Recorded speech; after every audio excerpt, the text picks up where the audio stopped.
Hello guys, and we're back. We are again for the check-in on some standard deck techs for Lost Caverns of Ixalan. And despite that the new set has already established its own way of gameplay and strategy in the format, we're still going to explore a similar deck or deck archetype that is sort of using the same kind of setup, and we call this one as the Simic Aggro.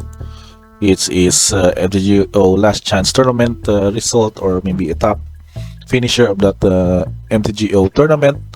And I got this one from the MTG Top 8 website. We take a look at the lineup of the cards. We have 6 artifacts, 4 enchantments, 24 creatures, 4 instants, 22 lands, and 15 sideboard. So at first look of the deck is like looking to be just an green-blue artifact decks because of the issuings of Ginger Brute and Teething Wormlet that benefits whenever one or more artifacts enters the battlefield. But we go here why this deck, including the new cards, is more of the deck of a tempo kind of the choice and the setup. So we get to check on the 4 Ginger Brutes.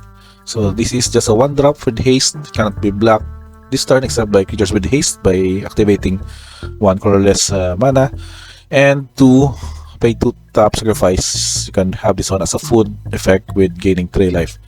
But what goes here with just having only is a 1/1 is that you can have this one enchanted with Zoetic Cliff. So you can check here, this is uncommon from Lost Caverns of Ixalan.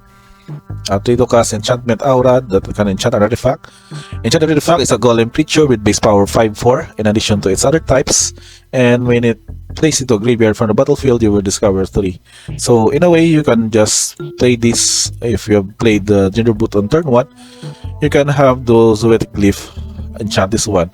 So basically becomes a 5/4 haste and has the option also that can be blocked with this very sort of difficult to consider effect, because only creatures with haste would be able to block it, but since it's already a 5/4 plus 6, there are many instances wherein it just becoming just difficult to block. So in addition to that, as mentioned, this Teething Wormlet, this is just a 1-drop that touches long control to your more artifacts, that whenever an artifact enters the battlefield under your control, you will gain 1 life. And if it's the first time, we can put a % counter on Teething Wormlet. So anyway, or various ways to generate, not only in casting artifact creatures, but also having these creatures such as this one, wherein when it enters the battlefield, you will create a map token. We also have 4 copies of that, of the Spyglass Siren. And then in addition to that, more other creatures that are also gaining to the artifact effect. We have Tough Cookie, that's 4 copies. It's a 2/2 cast 2/2 artifact creature. Enters the battlefield, also create a food token, that's also creating an artifact. Target ng creature artifact you control becomes a 4/4 by paying 3 on the target, and also you can sacrifice this one to have a food token effect by getting 3 life. So with that setup, we have also 2 copies of Nikanzil, the current conductor. She has this ability that whenever creature you control explores or gets the benefit of exploring, when you explore a land card, you may put it on the battlefield tap. Whenever your creature you control explores a land card, you can put a +1 counter on Nikanzil, so it gets bigger and being a better threat in the board whenever a creature explores. So in effect of that exploring effects, we have 4 copies of Sentinel of the Nameless City.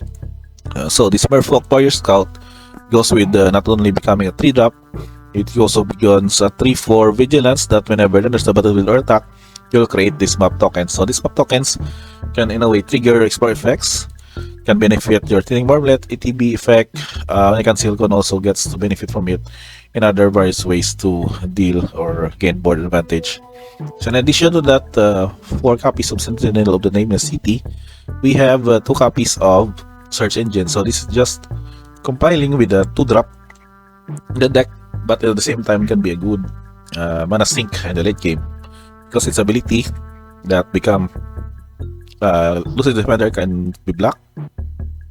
It can also become a 5/4 and activated only if the search engine doesn't have defender.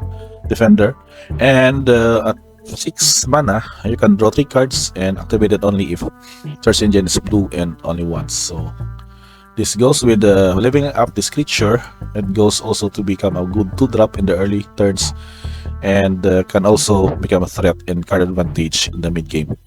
Now for the artifact choices here that's added, I have 2 copies of Agata's Soul Cauldron.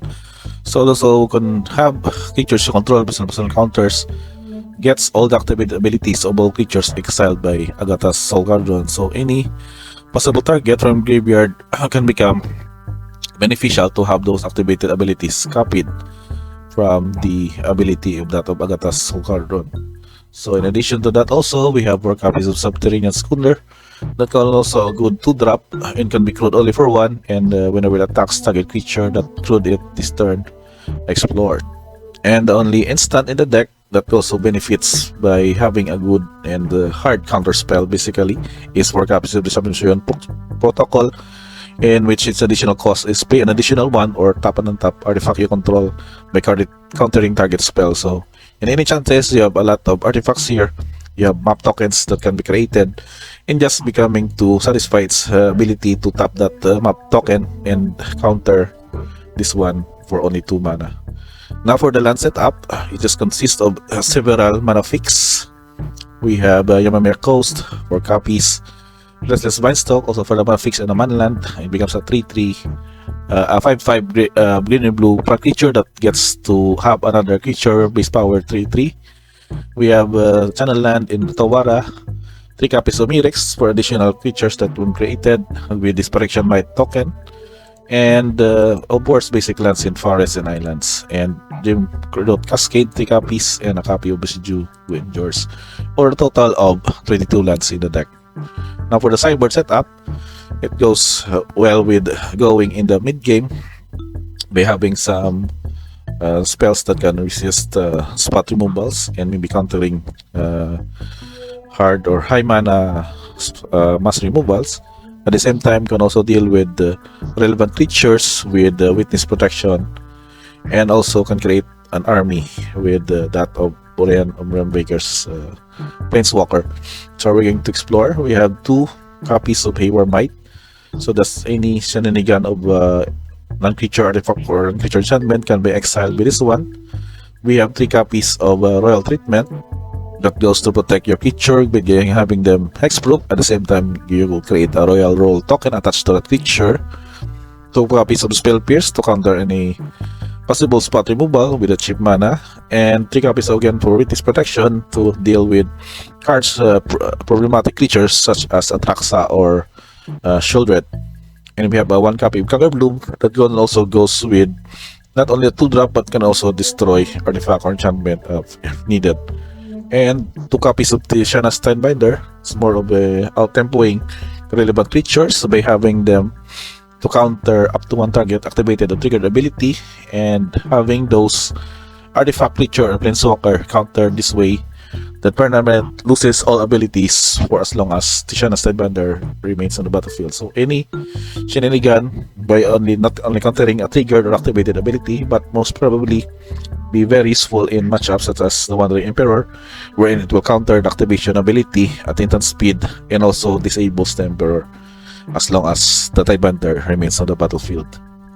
And last but not the least is Reanimator. As mentioned, you can create up to 1 target land you control becomes a 3/3 elemental creature. That means having also an additional threat to your board, and also returning permanent card by milling yourself with 3 cards, and more of a gas effect, and also filling up your graveyard. And at any instance, you can be able to create an emblem that you may play lands and cast permanents from your graveyard for as added board advantage. And last but not the least, as we check on the mana curve, it's surprisingly very low with 1.89. More of these are just very lot of 1-drops and 2-drops basically, and only 22 lands. The color distribution is more of blue with 22 and 14 for green, whereas the mana fix is pretty much even, 18 and 17. And the tokens here we have 5. I think extra is for the emblem, Torrent and Realmbreaker, and of course the map token is very important for these explore effects that's added by your creatures. So I guess that's pretty much it for this deck tech for Simic Aggro. that can still become a very relevant deck type to explore with the current standard format for Lost Caverns of Ixalan. Again guys, thank you for checking on this one, and don't forget to like, subscribe, and see you on the next video.